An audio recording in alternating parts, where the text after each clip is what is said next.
Hello and welcome to YHTV's Trinity of Life. This is episode 43. I'm Christina Suzama, your host for this program. Thank you so much for joining me again as I continue to explore the wonderful world of healing arts, meditation, therapies, and the many modalities of helping us find balance in our individual journeys.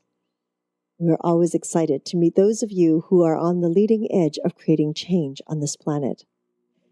Our guests today are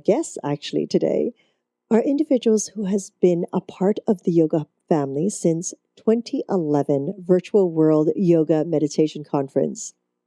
She strives to support others to create balance in their lives through her teachings of Kundalini Yoga. She is the founder of several organizations, such as the one we will speak of today, Yoga for Youth, creating foundations for our young to move through life. We also have with us today her program director, Shama Davis. And here we are with Krishna Kaur. Hello, Krishna. Hello, Christina. Welcome to our little studio here at Yoga Hub. Thank you. It's a cozy little studio, very enjoyable once I found it. Yeah, nestled here in the hills of Silver Lake, right? Yes, beautiful. Nice views of the cities. Great. Hello, Shama. Thank you for joining us as well. And Shama is actually Skyped in for us. Hello, Christina. How are you today? I'm doing well. I'm glad to be with you guys. Yes, this is kind of fun having one person through Skype and another right here in the studio. It's our first time that we're attempting this, so it's very interesting. So here we are today, and I know that the most important part of this is to really share with our communities globally of who you are. I mean, who is Yoga for Youth, and you know, what has inspired you? What are you doing? What are we moving forward in? And there's a very important call to action today because you're needing the support of many communities. So I'm going to just start by speaking with you, Krishna, about your background and your history, like where are you originally from, and what inspired you towards yoga? Well, that's a nice long story, but since we only have an hour, I'll cut it short. Actually, I was born and raised right here in Los Angeles. I'm one of those rare persons who actually originated right here. LA High School, UCLA was my college, so I'm an actual native Los Angelian. And I was actually in the theater, Christina, and I was in New York. So you transplanted to New York for a while? I did. I moved arts? there. I moved there after I left UCLA, and I wanted to pursue my career as a performing artist. Mm. And I was doing quite well, actually, moving through the Broadway, off-Broadway productions, movies, television, and so forth. I was having a wonderful time. And then something started to awaken inside of me that kept gnawing at me, actually. It said there must be something I should be doing to serve my community. Something more than just entertaining them in the evening, but something that would give them a way to get through the pain of life, not just for a few moments or for an hour or two, but forever. I couldn't figure out what that was because all the while I believed that my life would be in the theater, that when I passed away, they would give me a piece of the stage in my coffin to bury with me. A board from the stage. Yes, absolutely. They to give her something of this stage but it didn't. It turned out that was not my ultimate destiny, though it was a very important part of my journey. And a few years later, I found myself in a Kundalini yoga class in Boulder, Colorado. Boulder, Colorado? Yes. How on earth did you end up in Boulder, Colorado from New York City? I told you it was a long story. But I wound my way through Europe and then a year in Africa and then did some hitchhiking across this country, just looking, searching. This was back in the late 60s, 68, 69, and then 70. And I found myself in a yoga class at the University of Boulder. I had gone to Boulder to visit my brother. And I just was so inspired and moved by my experience that I just kept going, still looking for some peace within myself because I was searching for my purpose in life. And that was a very disturbing process because I thought I was very clear about my purpose in life. So that I was taking the yoga just for me. And I met Yogi Bhajan, my teacher. and he pushed me out to teach. And I thought, this is crazy. I'm not going to teach anybody. I'm just going to get this for myself so I can figure my life out, and then I'll be off and running, But I began teaching, and it was a natural for me, actually. And I built a yoga center in South Central Los Angeles. I had a community of people who lived in our little surrounding community that we had, with homes and apartments where families could live together close to the center where we could practice together. Mm. And I began to serve Yogi Bhajan on the international level as his PR person at times, as his staff, and as just a person who was there to serve him, which was an honor for me and a blessing for sure. And then that was great. And I did a lot of things in the Torito community in those early days. And then at some point in the 80s, I began to ask myself the question again, what is my purpose? And I began to think about who I would serve in the community, what specific target audiences I would draw towards me as I wanted to go back and teach more. And I thought about the youth. And then they passed the 3 strikes law in California that said 3 felony strikes and you're out. And I knew in the moment I heard that many young people of color were going to be corralled into the prisons, without any real due course or process, or without any real consideration of what their talents and gifts were or who they were, since the prison industrial complex is not a blind system. We don't have blind justice. We blindfold the justice system, but they're not blinded. They actually are eyes open. And there's a lot of, there's a lot of profiling that's going on, and a lot of, racism, things that happen that are part of our culture. So anyway, I was concerned about that. And I thought, well, where would I start? Who would I want to serve first? Who are the people that I feel I can make an impact with? And I thought about the young people. And at this time, a friend of mine, Nobuko Miyamoto, was working with Upward Bound, an organization that came out of USC. And she said, these kids need you, Krishna. Come down here and teach these youngsters. So I started teaching the youngsters with Upward Bound. And this was during the summer. They would go to the university campus in Claremont. And they'd spend the summer there, several weeks out of the summer, just to give them a chance to understand and experience the university life, and to have a chance to really tune into themselves as teenagers and people who want to just move out of the grip of the community that wasn't serving them. These were kids who wanted to go to college, who had very little support at home, very little support in the communities that they lived in. They had a burning desire to go to college. And so Upward Bound was there to give them the kind of mentoring and the kind of tutoring that they needed to be able to manage the university lifestyle. Well, along with that pressure, believe me, that's a lot of pressure, there was the hormonal pressure. Teenagers are changing so fast and so deeply that we have that pressure as well.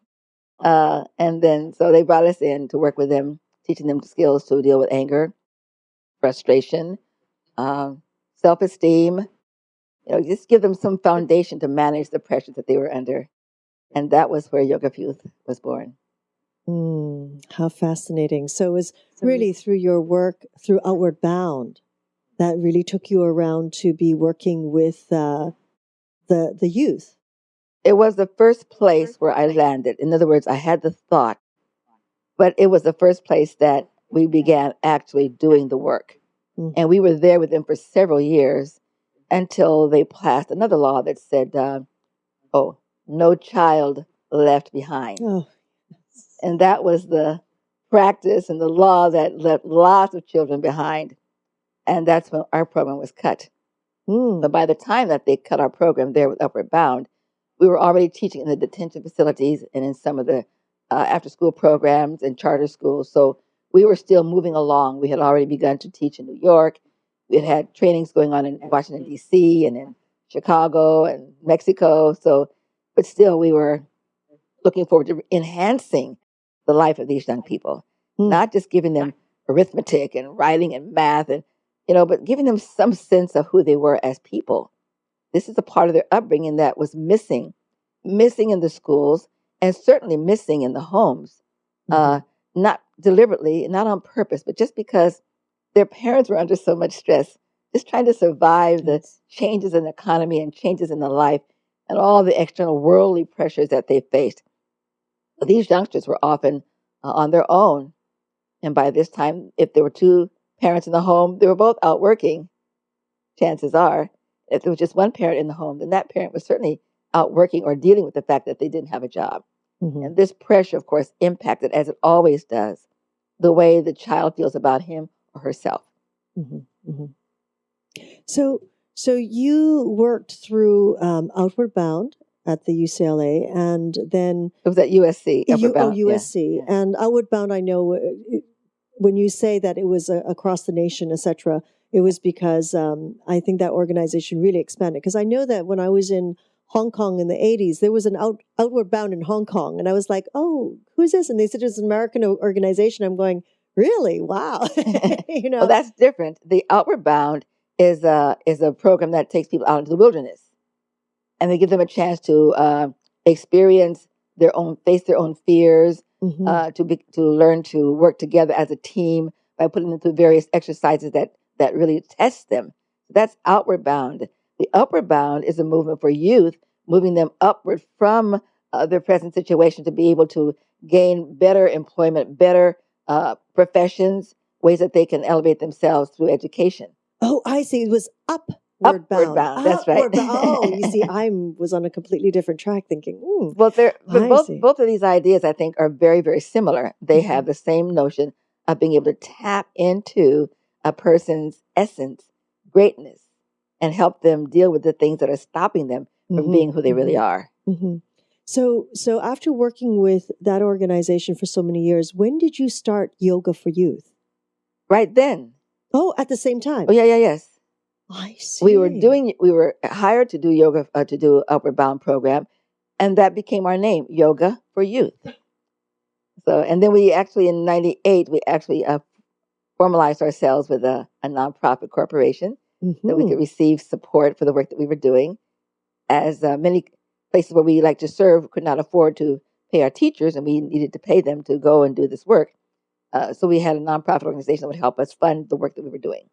Oh, that's wonderful, magnificent. How one just evolved into the next. As always, it's a flow. And you know what's interesting? May I just go and talk about the youth a little bit more? Absolutely. I find that as we go through the generations, looking back 150 years, the change between one generation and the other was not as dramatic as the change between generations is today. Something has shifted in the way that our whole culture, our whole society is evolving. And the speed with which we're changing, the speed with which the things around us are shifting. Just look at the technology, I mean, that's like, God, I mean, every Yes. 2 years you got to get a new something because it's obsolete, But 150 years ago, you could use the same tools, the same radio, the same washing machine, the Yes. same stuff, same telephone, the same dial-in numbers over and over and over again. Now that's different. Just as it's changing with technology, it's also changing that fast in terms of the psyche of the people. So the youth today are not anywhere near where their parents are. Well, I should state that differently. The parents are nowhere near where the youth are today, Yes. because they've come here. They've come here at this time because they have the skills, the talent, they have the sensitivity, they have the intelligence to manage this time, Mhm. And there's no accident in this. We all evolve and come through at a time when what we have is needed, and we have the capabilities of managing the times that we are born into. Well, these youngsters also come back with that. They're here with that talent. They're here with that gift. What they need from us, they need a roadmap. Like I had a kid walk into my office a few months ago, and I had this nice big old calculator. It sits maybe about 5 or 6 pounds. And maybe it's about 12 inches across the side and 14 inches down, and big numbers. And they said, "What is that?" And I said, "What do you mean? What is that? That's a calculator." They said, "Oh, I never saw anything like that before." And I was so outdone. I said, "You got to be kidding me!" I still use this every day. It gives me paper. I get paper results from what I'm doing. I can look at the paper and see I've added this correctly. They had no idea what I was doing. Yes. So, but still, they got to deal with this earth. The earth that we created. the reality that we created. They got to deal with that. So they need us to help them find their way through this quagmire of meaningless busyness that doesn't make a lot of sense to them on certain levels. And we're not always there. We're busy making money. We're busy looking for a job. We're busy trying to get ahead. We're busy looking out for number one, you know, and we're just assuming that these guys are going to figure this out and take care of themselves, and that the schools are going to really teach them how to do this. But there's a big gap that's here. And Yogi Bhajan, my spiritual teacher, talks a lot about this gap that's happening between the younger generation and our generation. It's gigantic. But the fact that we're not there for them in the way that they need us to be there for them, it's difficult for them, you know? Yes. They keep expecting something that we're not giving them. And there's no blame here whatsoever. It's just that they're showing up, and we have to figure out how do we talk to them now, you know? I mean, everything now is an acronym, you know, LOL and GTM and SOS. What are we talking about here, you know? And I have to be schooled and educated about the lingo, because now we're talking in text language. Yes, correct. That's a different language altogether. So that's a technical explanation of the shift and the difference between the generations. And yet, there is a more subtle difference as well. You know, there's a gentleman, his name is Dr. Michael Mead. He is an expert mentor for youth, well known around the country and even around the world as a well-known mentor of youth. He was an at-risk youth himself. He was a challenged youth himself. And but he's come up and he's explained very clearly. He says, our youth are looking for meaning in their lives. They look at the adults around them, and they don't appear to have any meaning in their lives. Now, we may think we have meaning, but to them, it doesn't appear as though what we're doing is really meaningful. And if we were to step back from ourselves a little bit, we might agree with them and say, well, really, what does this mean? So that movement from just living a social existence and tapping into a more elevated spiritual existence is a search for meaning, for understanding, for truth. And these kids come here looking for that, expecting that. And we're not always showing up for them.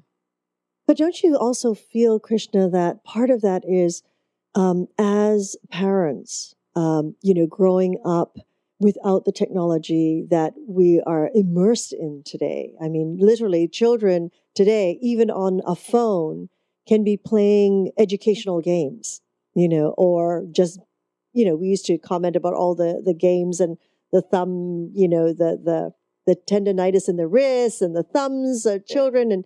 And now they've come out with all these games that are actually educational. Here we are in another generation that didn't have that technology, or we're on the cusp of that technology, but it's moved in advance. As you say, every 2 or 3 months, you need something new.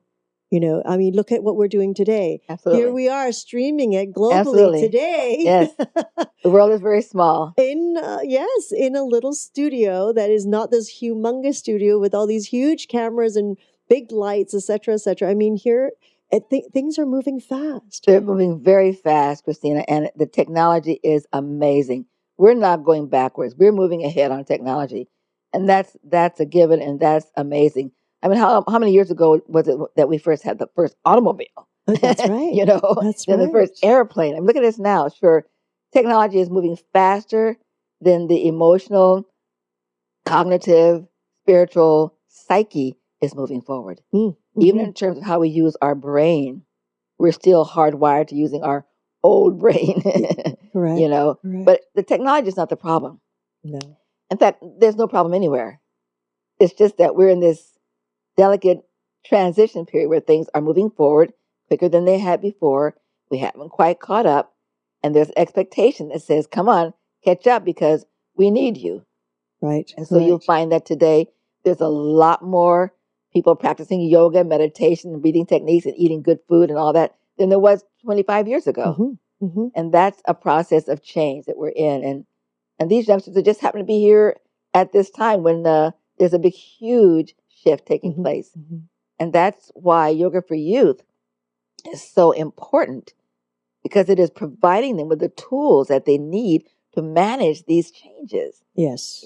We're giving them uh, the most up to date, cutting edge technology for managing stress, for managing anger, for managing fear, depression, low self esteem, confusion. Why am I here? What am I doing? What does this mean?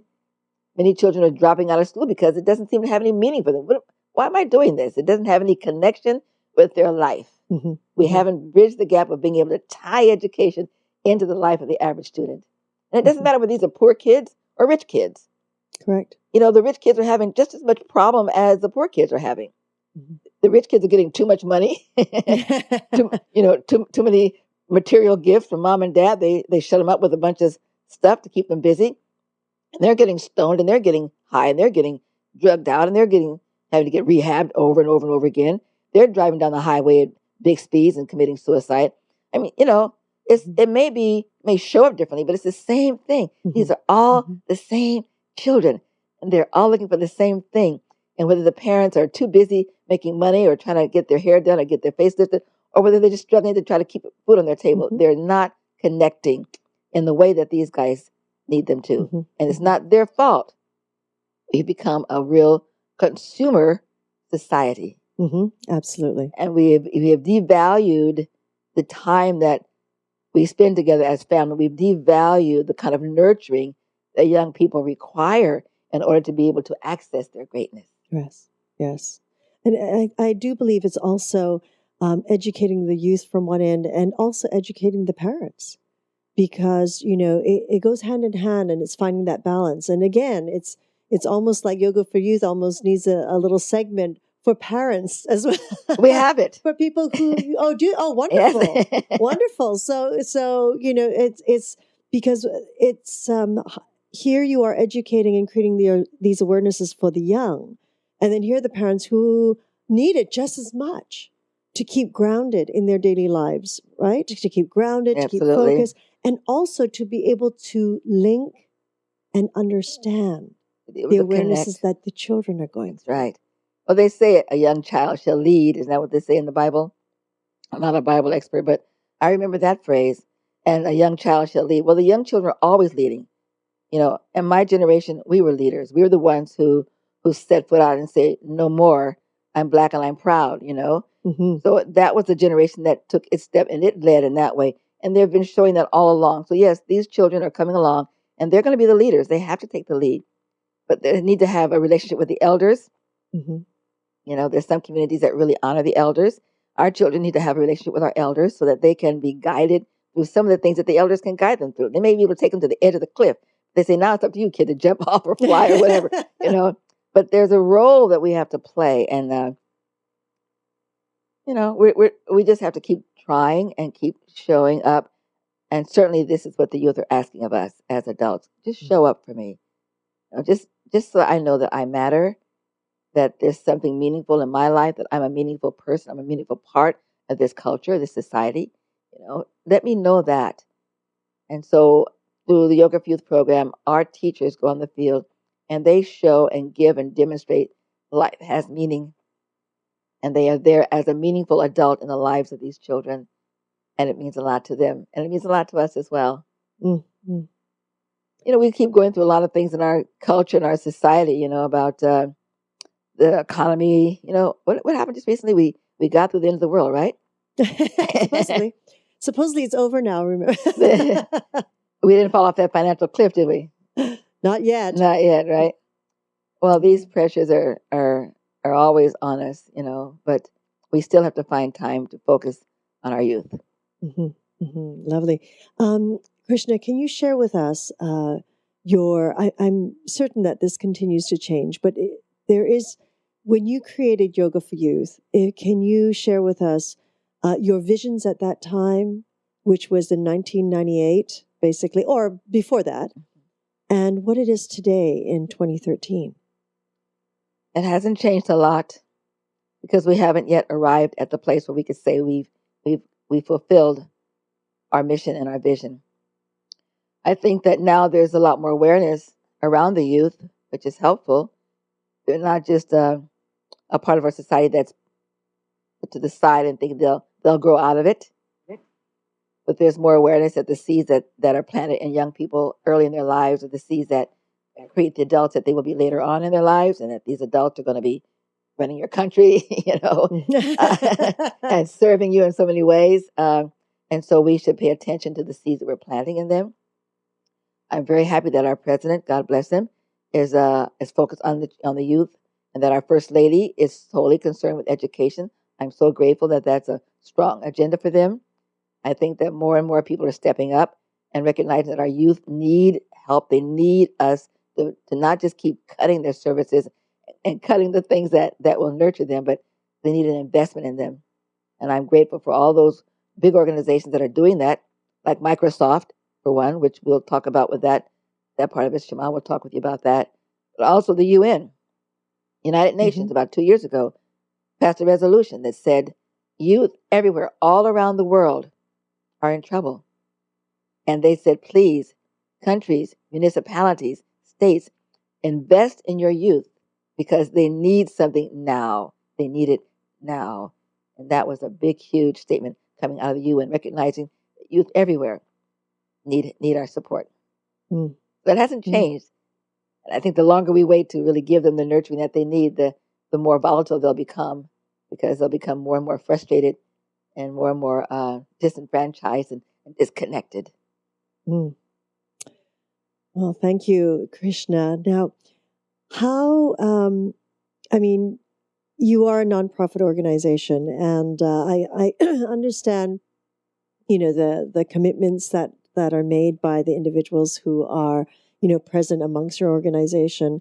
How can we as a community support you, your work, the children? Because, we don't have to be right in your community to be able to support you. Absolutely not. Because wherever you are in the world, wherever you are in the city, wherever you are in your country and state, there are children that you can help find a better way to be to serve their society. We have brilliant minds and thinkers and creators and artists that have a lot to contribute to all of us that are getting lost. Doesn't matter where they were born, doesn't matter where they live, doesn't matter how they grew up. They have something special to give, and we need to nurture and get that out of them so that our society can be more balanced. But as a nonprofit, there are two ways in which, and Shema will speak to this also, there are two ways that people can help us. They can serve by volunteering. There's a lot of things people can do sitting in their own computers that will help us to reach out, connect with others, become a resource, be helpful in so many ways. There's lots to be done on that level, wherever you are. And there's also contributions. Being a nonprofit corporation, and a small one at that, these cuts have hit us hard, very hard. We've had to back out of certain programs that we were given that were just devastating to us to have to do it. Just devastating, because the youngsters kept leaning out saying, well, when are you coming back? When are you coming back? When are you coming back? And if we weren't serving them, we were serving a group next to them. They said, when are we going to have our chance to do yoga? When can we do yoga?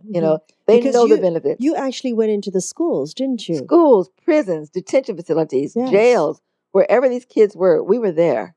And we caught them when they were at a point where they felt something's got to give. I can't go on like this any longer. And okay, there we are rallying there to say, try this, do this breath, try this, and let them try it. And the results are amazing. People sometimes say, I had no idea that these kids would even care about doing yoga. Are you kidding me? They love it. They love it. People don't realize the physical challenges of yoga, that something can be so simple and yet it looks so simple. And yet when it's all the pieces are connecting, it's like, I've had kids say to me, wow, that wasn't very easy standing there. No, truly. With the focus on the breath and everything, all the components. And they love it because it's challenging, and sometimes they don't understand the groundedness that they achieve out of that until later. They feel it, Christina. They feel it. They feel it deeply, and they know right away, this is it. This is good stuff here. you know, and they come back and tell you how their life changed because of it. And a kid ran up to me about a year ago, said, "Remember me? Do you remember me? You taught me breath of fire. Do you remember me? It changed my life. It changed my life. Do you remember me?" You know, of course I didn't remember him, but I remembered his spirit, and I said, "Yes, of course I remember you, because I did. I remembered his spirit." You know, he was proud. He made it through. He didn't get so much in trouble that he couldn't finish his education and have a nice profession, not a job, but a profession. And so yes, it does work, and they're ready. They're waiting for us. So I'm hoping that maybe Shema can pipe in here and talk a little bit about the volunteers. He's been recruiting lots of volunteers. We're getting more people that are getting active on that level. Things that we can use right now would be very helpful. Volunteers are valuable, and sometimes it's not a lot of time that they have to spend. Sometimes it's maybe just a couple of hours here and there, with a scale that will be very easy for them to donate towards us. It's wonderful. Maybe he can also introduce how to work the program as well. Absolutely, absolutely. So Shema, it's your turn to take the stage. So, first I'll talk about the volunteers. We definitely can use anyone's help. That specifically anyone who has time to maybe even come by the office and help us with a number of things. Of course, there's administrative things, but it could be as simple as making a few phone calls on our behalf. We're gearing up for volunteers also maybe to go into some facilities again, as we've done in the past. Is something that we're working on.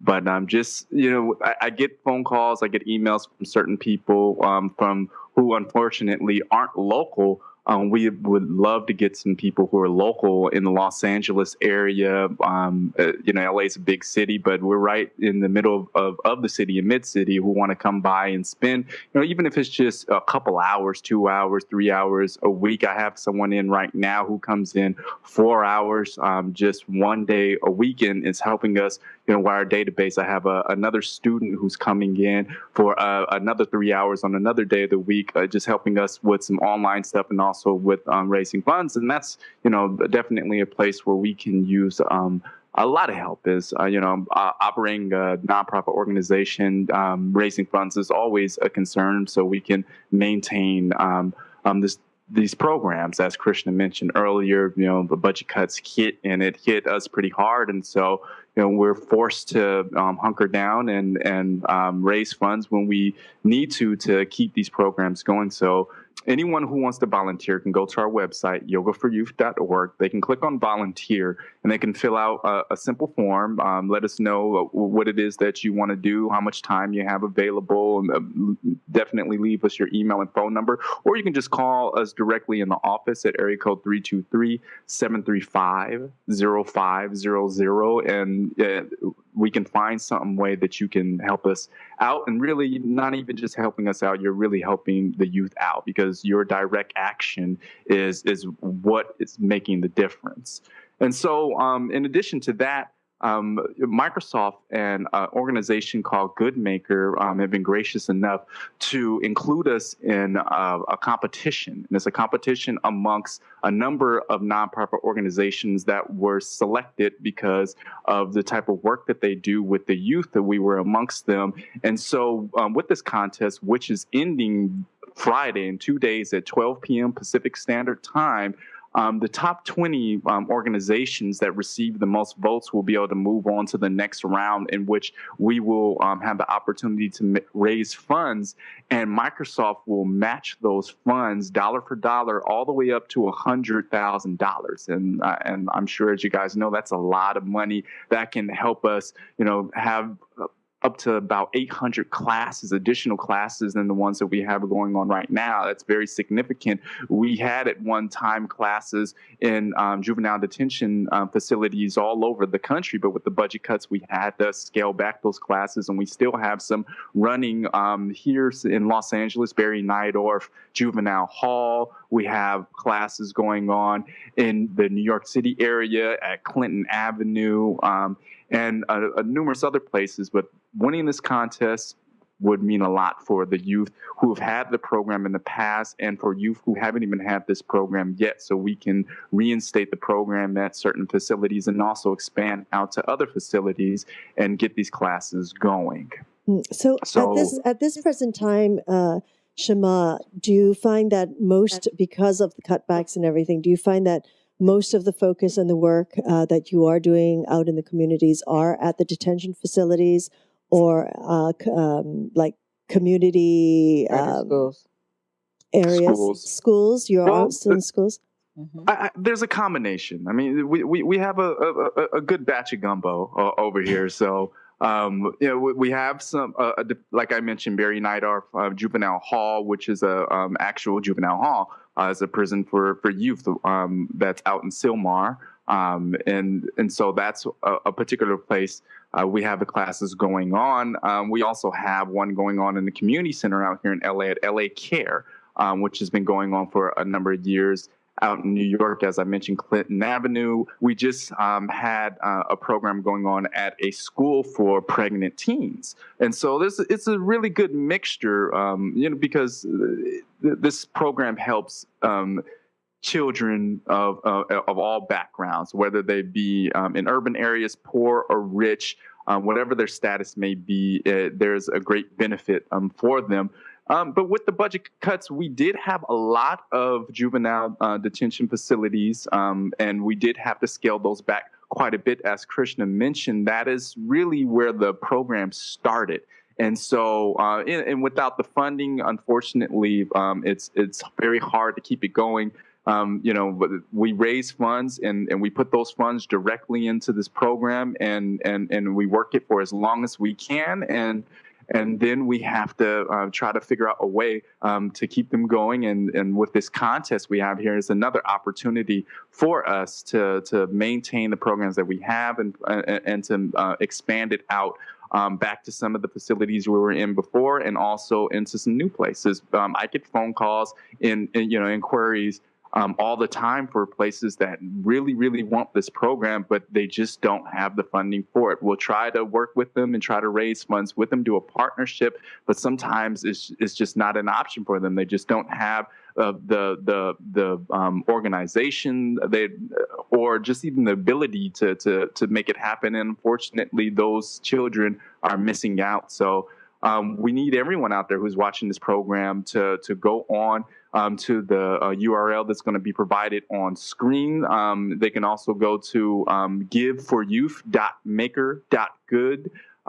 .is/projects/bullying. That's long, but there'll be a URL on screen for you guys to take down and reach this page. And what we need you to do is go ahead and click the vote button. Once you click that vote button, it's going to ask you to sign in, which you can use your Facebook credentials to do so, or you can sign in with GoodMaker, and that's going to register your vote. And the organizations, the top 20 that get the most votes, move on to the next round where we can actually get these funds that is going to help the program.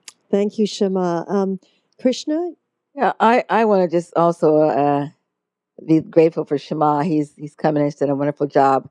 At this point of our existence, we've been around for 17 years. We've had our highs and lows, as many local nonprofits do, but we've never stopped providing services. And those services continue to grow and expand, and they may shrink down, but they'll grow again. And we know that because we're committed to that. And also, we have training. I do a level of training to train more yoga teachers to get out here and do this work with the students. We're doing a training here in Los Angeles in August, a training in Toronto in July, a training in New York in July, training in Mexico later on in the fall, and Africa as well. So there's lots of interest and also a need. And if you're a yoga person out there, or just are interested in any aspect of yoga, or you feel that you could be helpful, or that you can imagine how helpful it will be for these youth, then this is a training course. It would be great for you to take. I also want to just say as well that there was a lady that contacted us. We have lots of people contacting us, as Shema had said, from outside of the LA area to volunteer. And we've used them very well. We had a lady from outside of us create our logo for us, and others can make phone calls and do emails. There's a lot you can do online, and it doesn't matter where you are anymore. So for those who can't come in the office, it's not a big deal. Trust me. There's plenty of things to do with this new technology, and we welcome every bit of it. And I think that it's good for us to rally around our young people and remind them that they matter and that we care about them. And that doesn't take a lot. It just takes a thought. the thought is that this kid, rather than have him running down the street trying to hit somebody in the head so he can do something with $50, rather that person can be someone that you might meet in the ER, or that might be filling your prescription, or that might be actually doing a very important job in some corporation that you're related to. I mean, there's so much talent and so much value here that we're losing as a society. So the word at risk is often used to describe youngsters, and I want to say that we should use that to describe us. Because really, with these youngsters having the challenge that they're having, that we're encouraging you to help us respond to, without their talent, without their gifts, we are at risk of losing valuable resources in our community. Thinkers, philosophers, businessmen and women, valuable, valuable resources. And we want them back. We should be just hungry for those resources, because they're here. They were born in our communities. They're born in our cities. They're born in our country, born in our world. They came here with gifts to share for this time. Let's not let them get away. Mm-hmm. Let's be a hero in a child's life. Let's show up for a child that just doesn't think that anyone cares about them, and give them the surprise of their life when they discover that there are people who do care. And it's a small donation, anything, even if you don't vote, and I say vote, vote, vote, vote, vote, because that's going to be really helpful. Vote, vote, vote. But also, if you also feel so moved and you want to reach in your pocket and make a contribution, do that. Do it, And whatever you invest is going to come back tenfold. Every penny, every dime will come back tenfold. And sometimes that's the best way to spark your own prosperity, is to give something. Even if you don't think you can, even if you don't think you can afford it, give then. Because that's when it really, really matters, and when the benefits really, really start doubling back to you fast. Lovely. Thank you, Krishna. Do you think we could have a look at your video for Yoga for Youth? Yes, I'd like to show you one video that's from one of the charter schools. You asked about the schools that we worked with. This is a charter school that was opened in South Central Los Angeles, and this is the first grade of middle school. These are sixth graders. Oh, sixth graders. Oh, lovely. Sixth graders, and it was an amazing opportunity for them, and very different. They had never done anything like this before, but it was a really interesting and beautiful, beautiful process for them. I'd like to show you that video first. Thank you.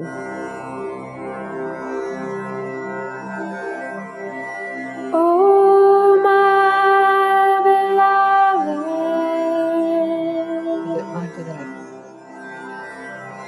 kindness of the heart,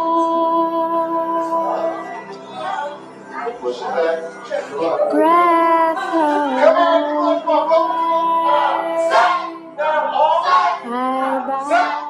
So to see how receptive they are to the yoga and to give it a try, it's just heartwarming to me. And I'm coming home. And I'm coming. Nose to touch, extend out with your fingertips. Stretch out. Exhale. Relax the arms down by your side. A student that asked to be in the class twice. That's how much she was enjoying it. So what I'm hoping that yoga will do for them is give them tools so that they can communicate more effectively, so that they can tune in and find their center and calm. What the yogis realize is that the breath controls the mind, and the breath controls emotions. So by teaching them different ways to use their breath, that alone will help them to calm themselves in the heated situation. Somebody's talking about them, somebody's putting them down. Right there in that moment, if they can call on that breath, it'll help them decide what to do.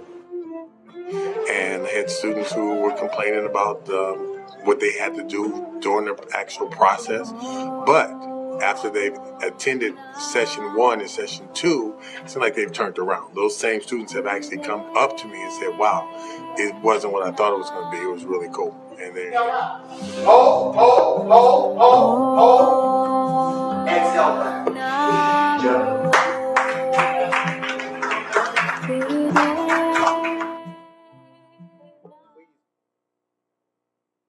How beautiful. Thank you for sharing that with us. It's a very sweet group of youngsters there. And they were challenged, of course, and that's the beauty of working with a group of youngsters. like this that are so fresh and so raw, that they just don't hesitate to let you know what they're feeling and what they're thinking and how they are reacting to what you're showing them. Mm-hmm. But to watch them slowly, gradually begin to embrace technology and actually find some value for themselves, and then they don't want to let it go ever. Mm-hmm.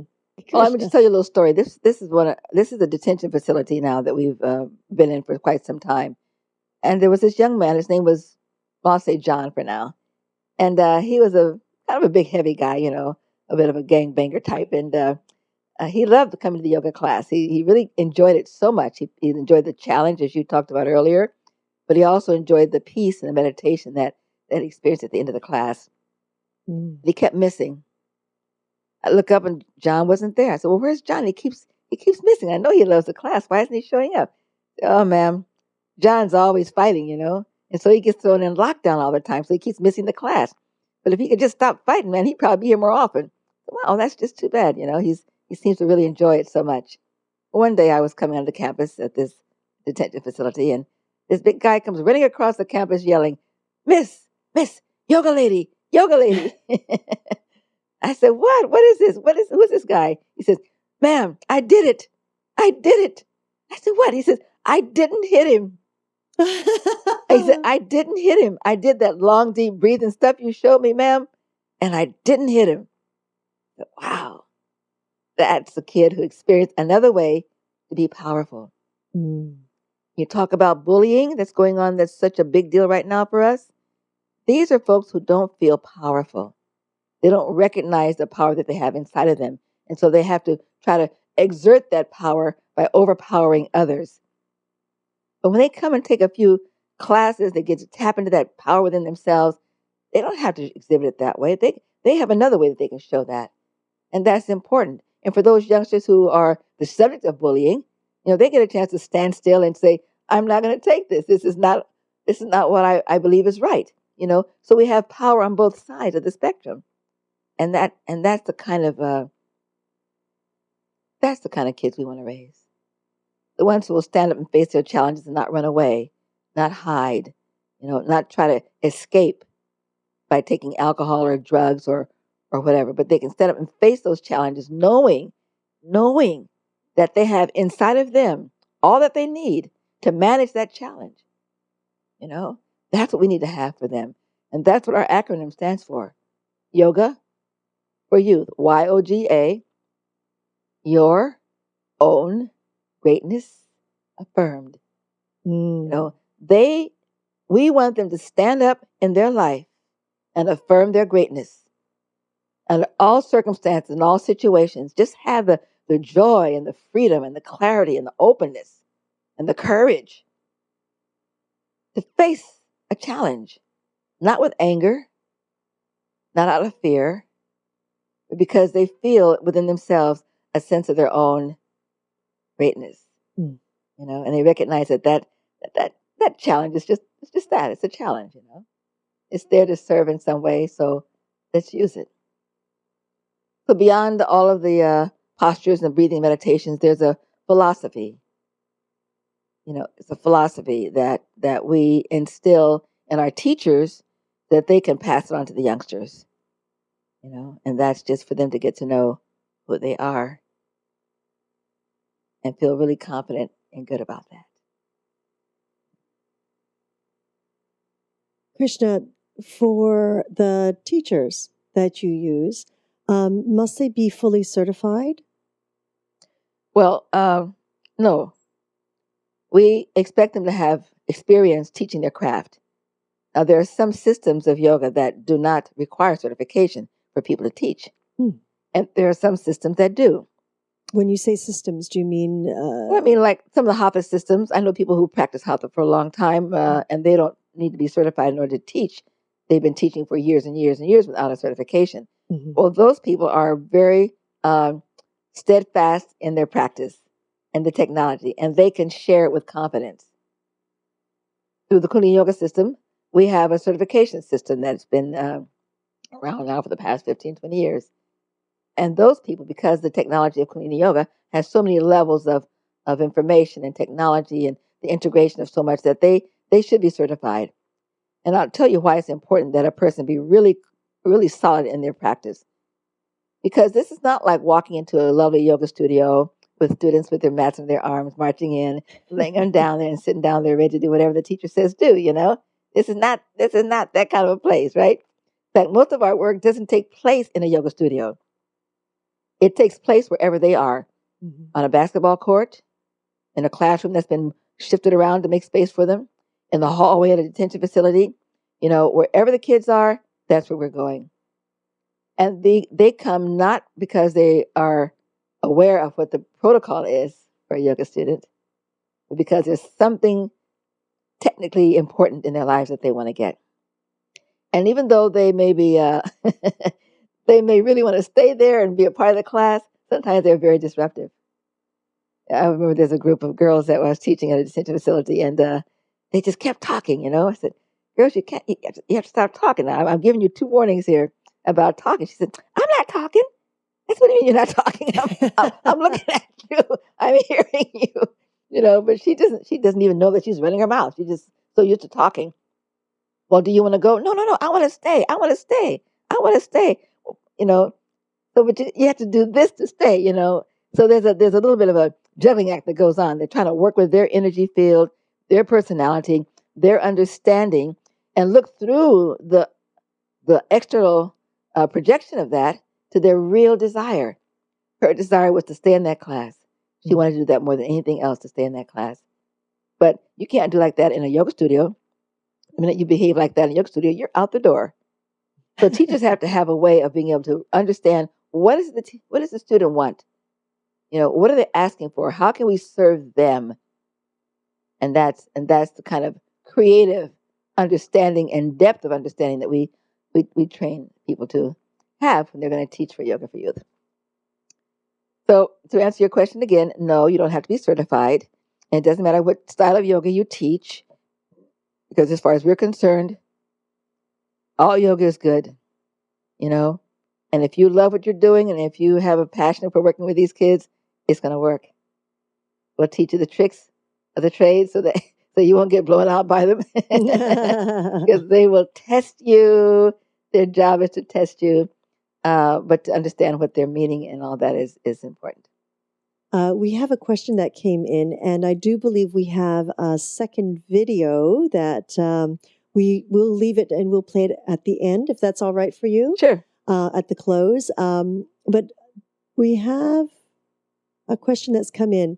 Do you find that with more focus on bullying, that our youth are becoming much more open-minded and caring than earlier generations? I don't necessarily think that's true, but I do think that the focus on bullying is good because it's making us more aware of what's been going on in these schools for years that we haven't really paid any attention to. But it's become such a big issue right now that we have to look at it and decide we're going to respond to it. But I do think that there's always been bullying, but I think that there's also been a little more authentic and perhaps more effective response to it. Now that the teachers are overwhelmed, now that there's so many cutbacks in the schools, there's a lot of pressure there as well. So there's not the kind of ability for even those dedicated teachers to be able to risk themselves in a situation where they need to step up and stop some behaviors from happening in the classroom. But I do think that it's helping us to recognize that these schools need our intervention.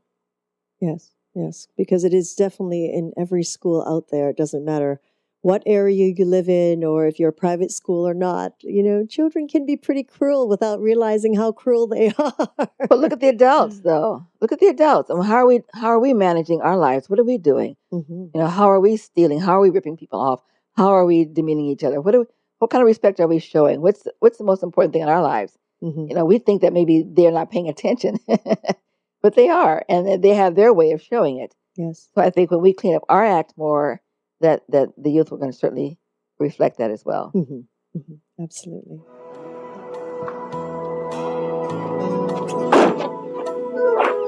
In our Yoga for Youth program, we serve 2 detention camps, Camp Kilpatrick and Camp Miller.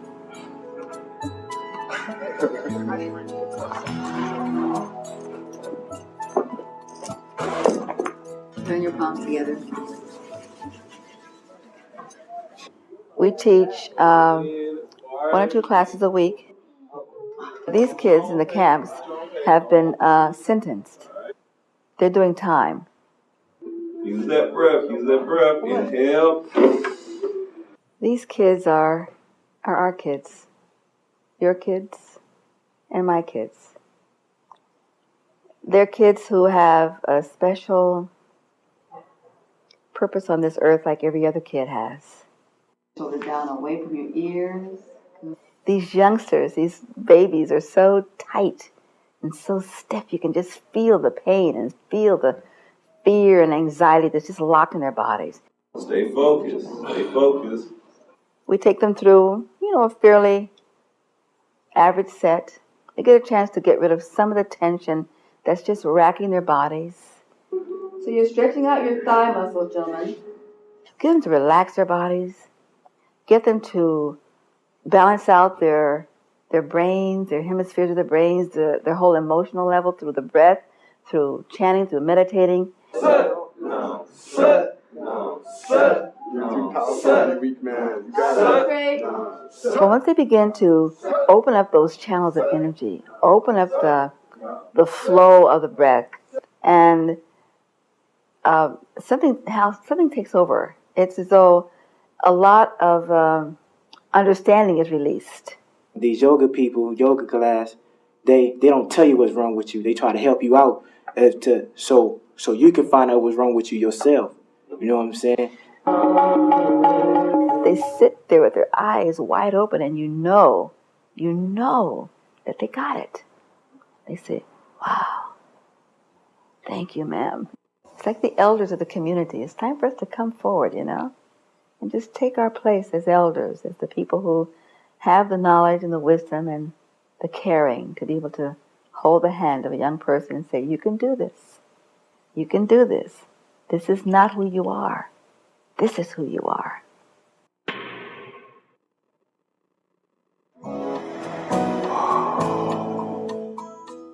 That's lovely. Thank you, Segovia, for bringing that up.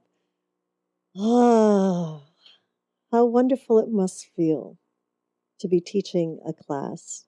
And to me, it's even to children. I serve breakfast to children every morning, 5 and 6-year-olds, and encouraging them to eat and encouraging them to try things that they might never have tried before. And just seeing the look in their eyes, the way it opens up.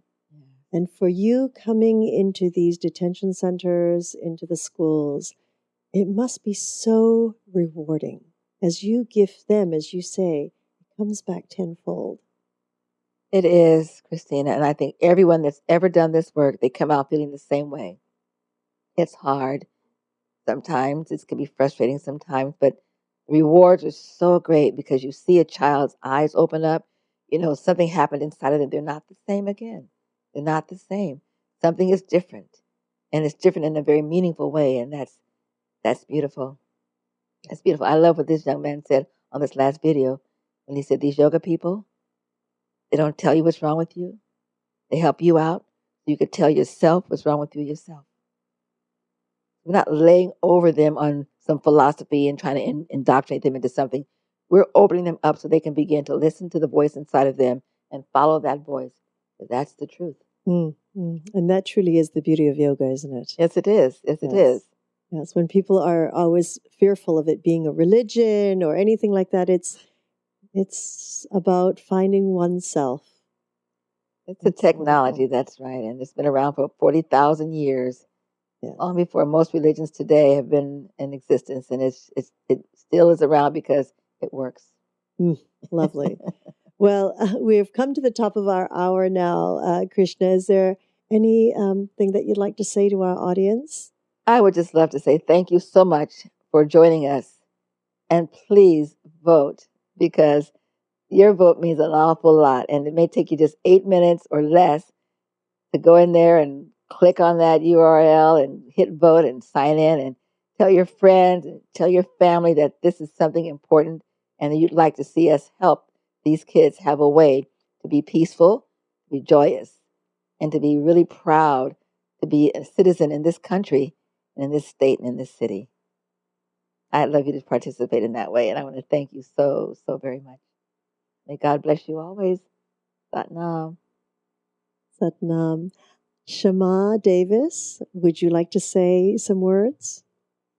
First, I want to say thank you to you guys for having us here, giving us this opportunity to let everyone know about what we're doing. And just to reiterate what Krishna just said, please, everyone, just go out and vote. The voting ends on Friday, March 1st at 12 p.m. Pacific Standard Time. And please go on and click that vote button. Wonderful. Well, thank you so very much, Shema Davis, for letting us know that whole background of of how everyone can help. And of course, thank you so much. We are always honored to have you on our show, Krishna. And we look forward to having you back again, especially when you're ramping up to teach here in Los Angeles and other places of the world for your certification program as well. Beautiful. Absolutely. I would like to thank each and every one of you for joining us in this new platform of education and information. We are always grateful for your continuous support and look forward to hearing on your feedback on how we can serve you better. We invite you to join us live every Tuesdays for the Magical Medical Tour at 10:30 a.m. Pacific Time, 1:30 Eastern Time, Wednesdays for Trinity of Life at 11 a.m. Pacific Time, 2 p.m. Eastern Time, followed every other week with Flowing into Awareness with Anatara. And let me remind you again, and it is on the site and it is on the page as well, yogahub.us/give to youth. That URL will take you directly to the page to vote. Please follow the instructions. Yoga for Youth depends on all of us as a community to thrive and to continue to do the magnificent work that they've done for so very many years. And of course, if you'd like to learn more about Yoga for Youth, it is yogaforyouth.org. And please go there and see how you can help. Remember, any 5 minutes, 10 minutes, half an hour a week of your time, or your donations and helping them match grants. Every cent, every penny, dollar, it counts. So nothing is too little. And of course, your time and your effort, I'm sure, is always appreciated. Thank you again. Until next time, namaste.